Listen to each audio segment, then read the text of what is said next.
तर नमस्कार मंडळी.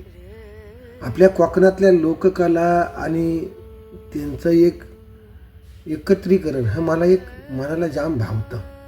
आज नमन एखादी कला घेतली तरी 40-50 जण आपण जातो. आज जाकडी म्हटलं तरी 40-50 जण असतात. पण नमन हे आपल्या वाडीच्या नावावर चालतं आणि जाकडीतलं हे कलगीतुऱ्याचा सामना हा एका बुवाच्या नावावर चालतो. पण त्याच्यासाठी झटणारी त्याची संपूर्ण टीम, त्याचं सगळं संच, ह्याचं गोड कौतुक करण्यासारखं आहे.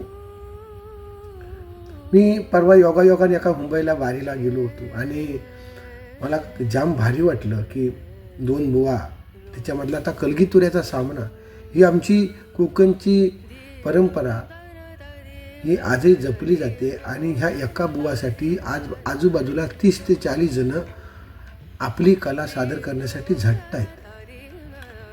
आज त्याचे वादक असतील, त्यांचे सगळे संयोजक असतील आणि मुलात त्याच्याबरोबर नाचणारे कलगीतुऱ्यातले आमच्या 8 जोड्या असतील. 8 जणांचं आमचं बंधू नाचतात, तर प्रेक्षकांकडे पाठ करून नाचतात. आपण नाटकात म्हणतो पाठ करायची नाही, पण इथं पाठ करून ते नाचत असताना सुद्धा आम्ही तेवढ्याच जोरानं बघतो आणि त्याच्यामध्ये असलेला बुवा हा आपली कला सादर करत असतो. हे आपल्या कोकणातल्या कलेचं वैशिष्ट्य आहे.